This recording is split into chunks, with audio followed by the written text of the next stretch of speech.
Alright, first and foremost, I want to give all praises, honor, and glory to Yahweh. I do so in the name of His only begotten Son, Yahweh Shai, who the world ignorantly calls Jesus Christ. And I'm doing this video to break down Revelation, the 20th chapter, but I got to start at Joel, the 3rd chapter, so y'all can know what's going on.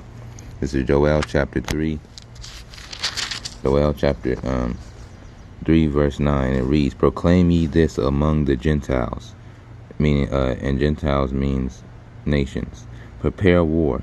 That's where you go. It means nations, other nations. Proclaim ye this among the Gentiles. Prepare war. Wake up the mighty men.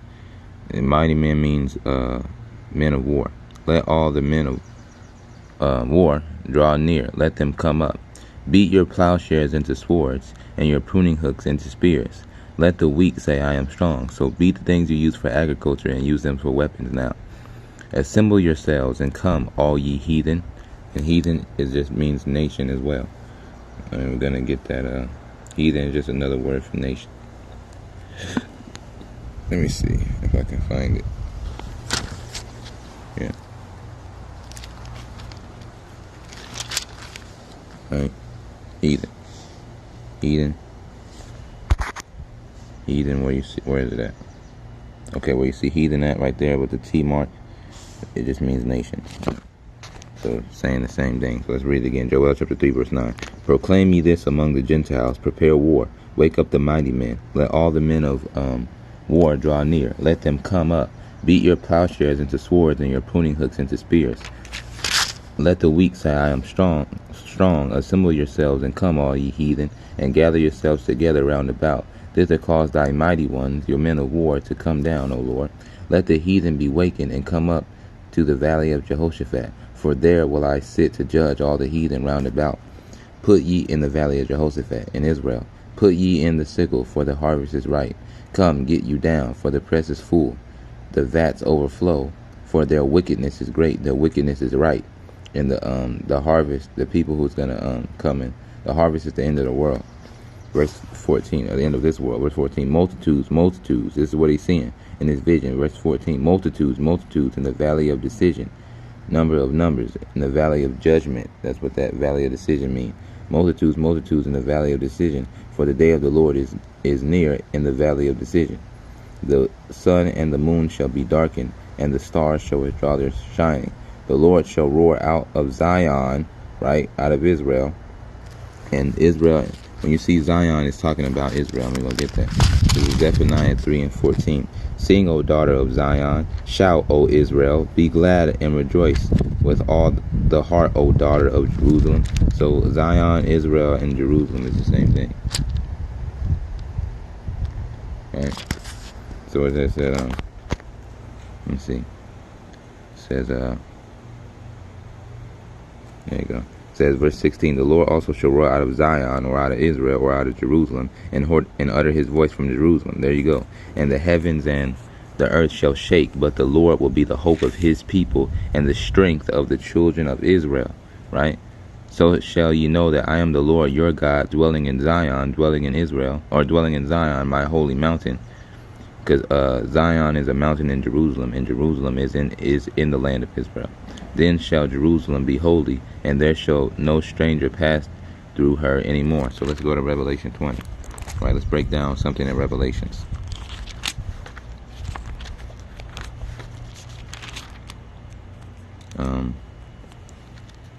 Let me see. Hold on. Go to Isaiah 24 first. But we need to get this to break this down. Revelation 20. This is Isaiah chapter 24, and we're going to start at the 21st verse. It says, and it shall come to pass in that day that the Lord shall punish the host of... I'm going to start at 20. The earth shall reel to and fro like a drunkard, and shall remove like a cottage, and the transgression thereof shall be heavy upon it, and it shall fall and not rise again. And it shall come to pass in that day, the day of judgment, the valley of Jehoshaphat, that the Lord... Well, not in the valley of Jehoshaphat. When all hell break loose here, when the missiles come and things like that. That's why it says the earth shall reel to and fro like a drunkard, and shall remove like a cottage, and the transgression thereof shall be heavy upon the earth, and shall fall and not rise again. And it shall come to pass in that day that the Lord shall punish the host of the high ones, the host of the high. Host means army. That the will punish the host of the high ones that are on high, and the kings of the earth upon the earth. I mean, if you want, verse 22, and they, well, I'm gonna keep going. Verse 22, and they shall be gathered together as prisoners are gathered in the pit, and shall be shut up in the prison, and after many days shall they be visited. Right? It says, after many days they shall be visited. So let's go to Revelation 20 now. Revelation chapter 20, verse 1, and it reads, Revelation chapter 20, verse 1, and I saw an angel come down from heaven, having the key of the bottomless pit and a great chain in his hand. Right? So this is an angel having a power of shackles, slavery, having a bottomless pit and a great chain in his hand. Verse 2, and it just said, actually, we're going to keep reading. Verse 2, and he laid hold on the dragon, that old serpent, which is the devil and Satan, and bound him 1,000 years, talking about the kings of the earth, and put him in the pit. And we know why, because it says in Isaiah 24, I'm going to read it again, Isaiah 24 and 21, and it shall come to pass in that day that the Lord shall punish the host of the high ones, the armies of the high ones that are on high, and the kings of the earth upon the earth, and they shall be gathered together as prisoners are gathered in the pit, and shall be shut up in the prison, and after many days shall they be visited. So it says, verse 2, and he laid hold on he laid hold on the dragon, that old serpent, which is the devil and Satan, and bound him 1,000 years, and after those 1,000 years shall they be visited. Verse 3, and cast him into the bottomless pit, and shut him up like a prisoner is shut in the pit, and set a seal upon him, that he should deceive the nations no more, till the 1,000 years should be fulfilled. And after that he must be loosed a little season, after the 1,000 years are over, with the reigning with Christ. Verse 4, and I saw thrones, and they sat upon them, and judgment was given unto them.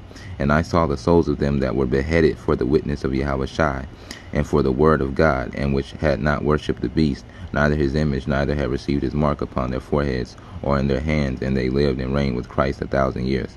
So what's going on? So the 1,000 years that the so-called white man is bound up for, the white man is going to be bound up for 1,000 years. The saints of the Most High are going to be ruling with Christ during those 1,000 years that Satan is bound up. So during the same 1,000 years that Satan is bound up is the same 1,000 years that the people who overcame and kept the testimony into their last end and were beheaded but didn't faint or get faint-hearted. Those are the people who are going to be ruling along with Christ during the time that Satan is cast into prison for 1,000 years. And we're going to read it again. Verse 4, and I saw thrones, and they that sat upon them, and judgment was given unto them. Right? And judgment was given unto them, and I saw the souls of them that were beheaded for the witness of Yahushua, and for the word of God, and which had not worshipped the beast, neither his image, neither had received his mark upon their foreheads or in their hands, and they lived and reigned with Christ 1,000 years. But the rest of the dead lived not again until the 1,000 years were finished. This is the first resurrection, right? So the rest of the dead are not going to live until the 1,000 years are finished. Blessed and holy is he that hath part in the first resurrection. On such the second death hath no power. The second death is when Yahushua destroys the body, and which will destroy your soul. That's the second death. But they shall be priests of God and of Christ, and shall reign with him 1,000 years. And when the 1,000 years are expired, right, he shall be visited after a long season. Satan shall be loosed out of his prison, and shall go out to deceive the nations which are in the four quarters of the earth. Now let's see what four quarters of the earth means, right? So he's going to go to deceive. He was bound that he should not deceive the nations no more, but after the 1,000 years, he's going to go forth to deceive the nations that are in the four quarters of the earth. So this is 1 Chronicles 9 and 24. In four quarters were the porters, toward the east, west, north, and south. So four quarters means the east, west, north, and south. So it says, verse 8, and shall go out to deceive the nations. Verse 7, and when the 1,000 years are expired, Satan shall be loosed out of his prison, out of his pit, out of his slavery, and shall go out to deceive the nations which are in the four quarters of the earth, Gog and Magog, to gather them together to battle, the number of whom is as the sand of the sea, the multitudes in the valley of decision.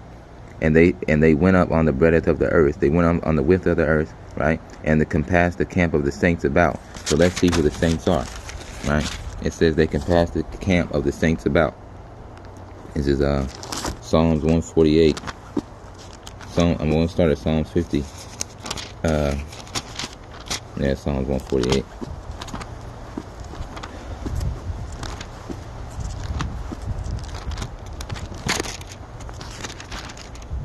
This is Psalms 148 to see who the saints are.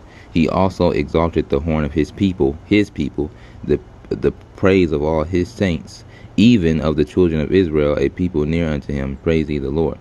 Right. So let's go to another. Go to another verse to tell you who the saints are. Right. This is Psalms 50 and 5, and it reads, Psalms 50 and 5.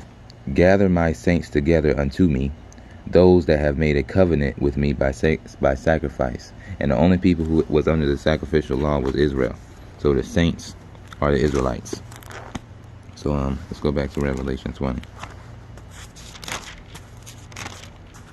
This is Revelation chapter 20, verse 9. And they went up on the breadth of the earth and compassed the camp of the saints about. So they compassed they was circling around the saints. Keep going. And if you keep going, it says, let me see. About the beloved city. So let's see what they compassed the camp of the saints about. They surrounded the camp of the saints about and the beloved city. So let's see what the beloved city is. This is Sirach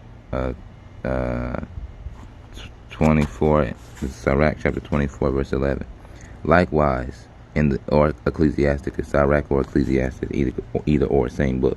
Chapter 24, verse 11. Likewise, in the beloved city he gave me rest, and in Jerusalem was my power. So the beloved city is Jerusalem, right? And these nations are going to surround the camp of the saints and Jerusalem, the beloved city, to fight against the Israelites there.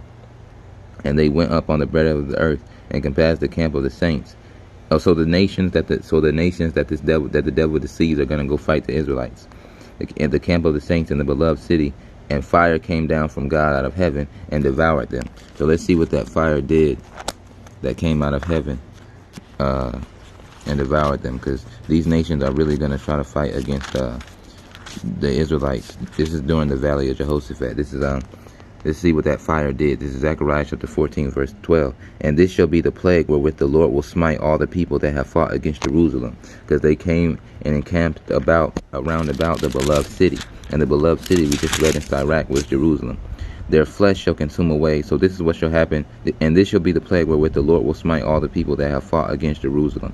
Their flesh shall consume away while they stand upon their feet, and their eyes shall consume away in their holes, and their tongue shall consume away in their mouth. Right?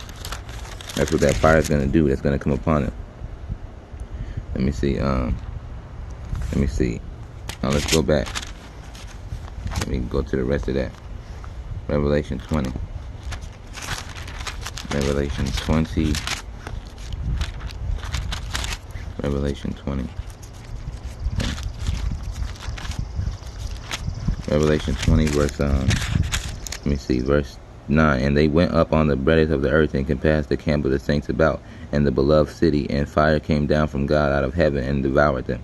And the devil that deceived them was cast into the lake of fire and brimstone, where the beast and the false prophet are, and shall be tormented day and night forever and ever. And I saw a great white throne, and him that sat on it, from whose face the earth and the heaven fled away, and there was found no place for them. And I saw the dead and the great stand before God, and the books were opened, and other books were opened, which is the book of life. And the dead were judged out of those things which were written in the books according to their works. So your works, you got to keep the commandments, and the Most High sends angels to record what you do in this life, and you're going to be judged according to your record that you left before you died. And the sea gave up the dead which were in it, and death and hell delivered up the dead which were in them. Right? So this lets you know hell is not a place under the ground burning. It says death and hell delivered up the dead which were in it. Hell, if you look up hell in the Greek, in the Blue Letter Bible app, hell is just another way of saying the grave. And death and hell, death and the grave, delivered up the dead which were in them, and they were judged every man according to their works, right? To their works. And the death and hell were cast into the lake of fire. This is the second death, right? And the second death is your soul being destroyed. And whosoever was not found written in the book of life was cast into the lake of fire. But let me go back to now. It's not just, it says they compass the camp of the saints about. Now let's see what the Israelites are going to be doing. Let me see. Zechariah 14 and 12. Zechariah 14 and 14. And Judah also, right? Not just the fire coming out of God's mouth when the nations try to gather around us, but it says Judah also shall fight at Jerusalem. So we're going to fight at Jerusalem. And the wealth of all the heathen round about shall be gathered together, gold and silver and apparel in great abundance. Right? And so shall the plague of, and so I'm going to read that again. Right? And Judah also shall fight at Jerusalem. Right? So, and the wealth of all the heathen round about shall be gathered together in gold and silver and apparel in great abundance. Now, I need to let y'all know the law, and we're gonna go into Joel the 2nd chapter, because we started off at Joel the 3rd chapter to break down Revelation the 20th chapter. So let me go to Numbers chapter 10 verse. This is Numbers. This is in the law, the book of Moses, right? This is Numbers chapter. This is the book of Numbers chapter 10 verse 9, and it reads, and if ye go to war in your land, it says Judah shall fight in Jerusalem. So this is the case what we have to do. And if ye go to war in your land against the enemy that oppresseth you, then ye shall blow an alarm with the trumpets. Blow an alarm with the trumpets. Blow an alarm with the trumpets. And ye shall be remembered before the Lord your God, and ye shall be saved from your enemies. Now let's see, right? That's why the fire came down from God, to help the saints who the nations were trying to fight in the valley of Jehoshaphat. So let me go down to back to Joel. This is Joel. This is Joel chapter 2 verse 1. It says, blow ye the trumpet in Zion, and sound an alarm in my holy mountain. Right, because Zion was situated on a mountain. Back in Israel, cities used to be on mountains. So the holy mountain is the kingdom. Blow ye the Jerusalem, or Zion in Israel. It tells you actually, blow ye the trumpet in Zion, and sound an alarm in my holy mountain, which is Zion. Lets you know, and we do that when we go to war in our own land. Let all the inhabitants of the land tremble, for the day of the Lord cometh, for it is nigh at hand. Talking about the valley of Jehoshaphat. A day of darkness and of gloominess, a day of clouds. This is after the 1,000 years. This is after when Satan is bound, and the saints have reigned with Christ 1,000 years. This is after that, because the valley of Jehoshaphat is after that. The battle of Jehoshaphat is after that. A day of darkness and of gloominess, a day of clouds and of thick darkness, as the morning spread upon the mountains. A great people and a strong, because we're going to be great. We're going to fight in Jerusalem. There hath not been ever the like, neither shall be any more after it, even to the years of many generations. A fire devoureth before them, and behind them a flame burneth, right? Because the Most High is going to send a fire to destroy the nations. And behind them a flame burneth. The land is as the Garden of Eden before them, and behind them a desolate wilderness, yea, and nothing shall escape them when Judah fights in Jerusalem. The appearance of them is as the appearance of horses, and as horsemen so shall they run. Like the noise of chariots on the tops of mountains shall they leap. Like this is our power when we go to war in our land. Like the noise of chariots on the top of mountains shall they leap, jump, like the noise of a flame of fire that devoureth the stubble, as a strong people set in battle array. Before their face the people shall be much pained, all faces shall gather blackness, because they're going to be scared of the spiritual power that the Most High is going to give us in that day. They shall run like mighty men, they shall climb the wall like men of war, and it says they shall climb the wall like men of war, and they shall march everyone on his way, and they shall not break his ranks, right? Why should we not break our ranks? Let's go back to Numbers, right? Numbers.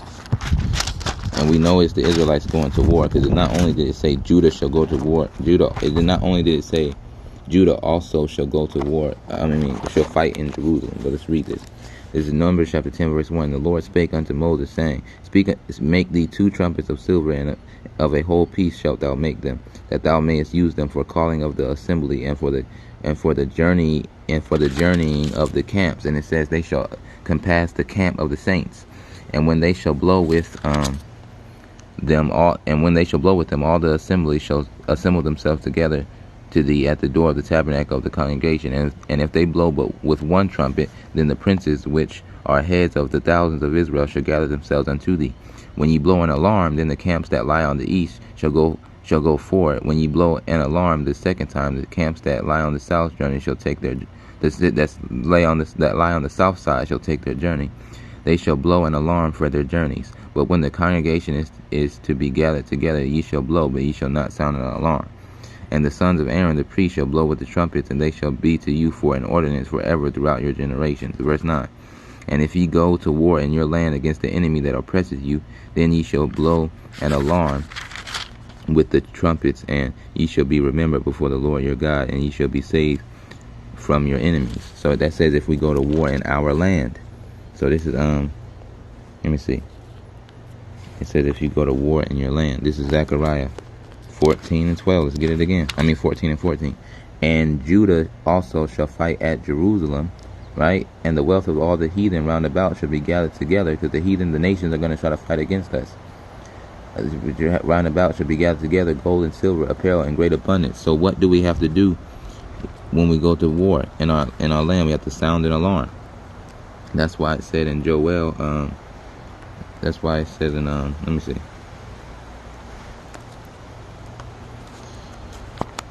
That's why it says in Joel chapter 2, blow ye the trumpet in Zion, because we're going to go to war in Zion, and sound an alarm in my holy mountain. Let all the inhabitants of the land tremble, for the day of the Lord cometh, for it is nigh at hand.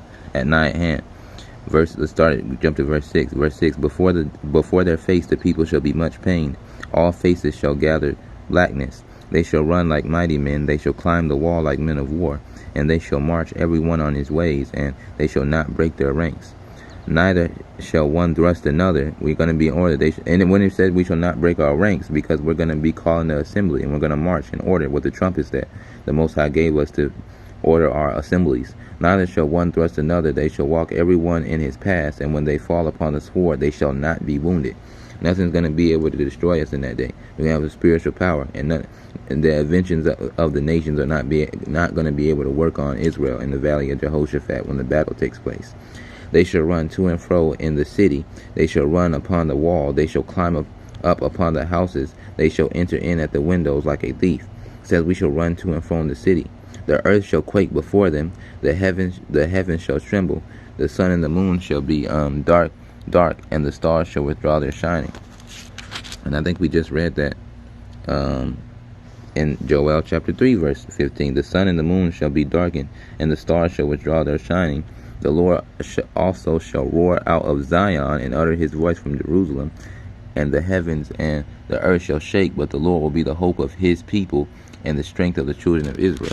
Right? So he's not going to be the hope of those nations that gather to fight against us. He's going to be the hope of the children of Israel. Let me see. We're going back to Joel chapter 2. Joel chapter 2, verse 10. The earth shall quake before them, the heavens shall tremble, the sun and the moon shall be dark, and the stars shall withdraw their shining. And the Lord shall utter his voice from his army, for his camp is very great. Right? That's why it said his camp is very great.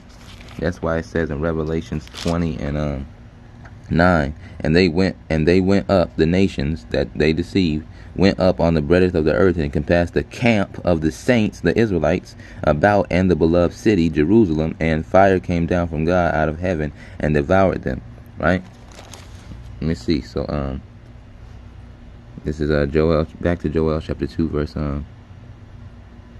11. And the Lord shall utter his voice before his army, for his camp is very great, for he is strong that executeth his word. For the day of the Lord is great and very terrible, and who can abide in it? Right? Let me see. Well, yeah, that's really it. Let me see. Now this is Joel chapter. Let's read it again. This is Joel chapter 3, verse 1. For behold, in those days and in that time, when I shall bring again the captivity of Judah and Jerusalem, I will gather all nations and will bring them down into the valley of Jehoshaphat, and will plead with them there for my people and for my heritage Israel, whom they have scattered among the nations and parted my land. Let me see. Now jump to verse 9. Proclaim ye this among the Gentiles. Prepare war, wake up the mighty men, let all the men of war draw near. Let them come up. Beat your plowshares into swords, and your pruning hooks into spears. Let the weak say, I am strong. Let these weak nations say, I am strong. Verse 11, assemble yourselves and come, all ye heathen, and gather yourselves round about. Gather yourselves together round about. Assemble yourselves and come, all ye heathen, and gather yourselves together round about. So all the nations are going to gather themselves together and go fight against Israel, us, the saints, and encamp against the city of the saints and fight and try to fight against them. But what did the Most High say? What did the Most High say? This is Zechariah 14. I gotta put it in your mind. This is Zechariah 14 and 14 and Zechariah 14 and 12. And this shall be the plague wherewith the Lord will smite all the people that have fought against Jerusalem. Their flesh shall consume away while they stand upon their feet, and their eyes shall consume away, and their holes and their tongue shall consume away in their mouth. How? By that fire that's going to come down. Revelation 20 and 10.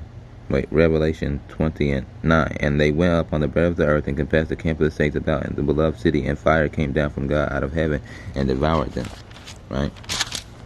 So it says, let's keep going. Blow your plowshares, assemble yourselves together, come, all ye heathen, and gather yourselves together round about, this to cause thy mighty ones to come down. Right? Now this is let's go to Isaiah 13. This is let me see. This is Isaiah chapter 13 verse 4. The noise of a multitude in the mountains, like as of a great people, a tumultuous noise of the kingdoms of nations gathered together.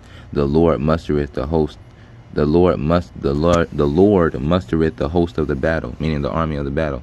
So the Most High is putting it in the spirit and in the valley of Jehoshaphat for them to come to fight, so He can consume them and devour them, and we can win, and Israel can win at the end, right? Let me see. 6. Howl ye, for the day of the Lord is at hand; it shall come as a destruction from the Almighty. We've been reading about the day of the Lord. Therefore shall all hands be faint, and every man's heart shall melt. Their faces shall gather blackness, like we read in Joel.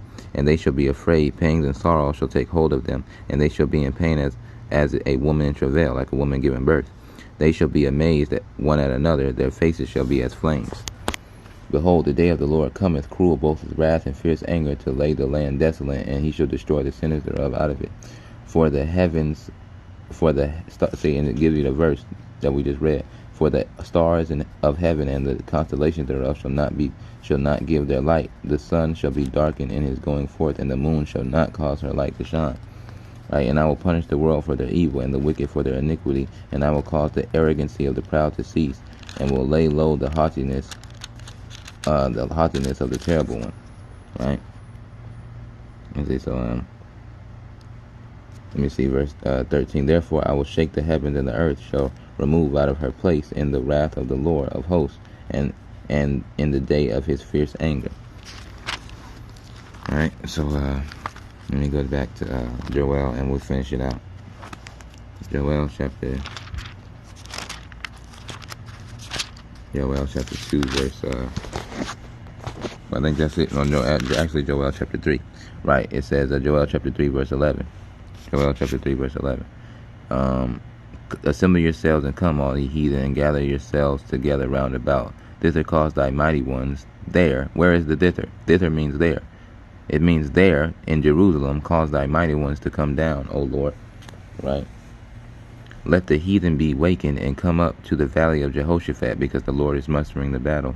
For there will I sit to judge all the heathen round about. Right? He's going to judge the heathen that tried to fight against us. Put ye in the sickle, for the harvest is ripe. Come and get you down, for the press is full. The vats overflow, for their wickedness is at hand. Multitudes in the valley of decision, for the day of the Lord is near in the valley of decision. Right? The sun and the moon shall be darkened, like we just read, and the stars shall withdraw their shining. And it's pointing you back to Isaiah 13. The Lord also shall roar out of Zion, and utter His voice from Jerusalem, and the heavens and the earth shall shake, but the Lord will be the hope of His people, and the strength of the children of Israel. So shall ye know that I am the Lord your God, dwelling in Zion, my holy mountain. And it tells you what his holy mountain is. That's why it says, blow ye a trumpet in Zion, and sound an alarm in my holy mountain. And it says in Joel chapter 3, so shall ye know that I am the Lord your God, dwelling in Zion, my holy mountain. Then shall Jerusalem be holy, and there shall no stranger pass through her any more. No non-Israelite. And we're going to keep going. Verse 18. And it shall come to pass in that day that the mountain shall drop new wine, and the hills shall flow with milk, and all the rivers of Judah shall flow with waters. And a fountain shall come forth of the house of the Lord, and shall water the valley of Shittim. So after those nations are destroyed, everything is going to be in its right place for the nation of Israel. Egypt shall be a desolation, and Edom, the white man, shall be a desolate wilderness, for the violence against the children of Judah, because they have shed innocent blood in their land. They shed innocent blood in America. They killed us and murdered us through rape, rob, and slavery. But Judah shall dwell forever, and Jerusalem from generation to generation, because our kingdom is an everlasting kingdom. It will never end. For I will cleanse their blood that I have not cleansed, for the Lord dwelleth in Zion. So he has to cleanse the blood, because it wasn't cleansed over here. And nobody pleases our cause in this land. But in that day, the Most High is going to save us, and we're going to dwell in our kingdom forever and ever. So with that, I want to give all praises, honor, and glory to Yahweh. I do so in the name of his only begotten Son, Yahweh Shai, who the world ignorantly calls Jesus Christ. Shalom.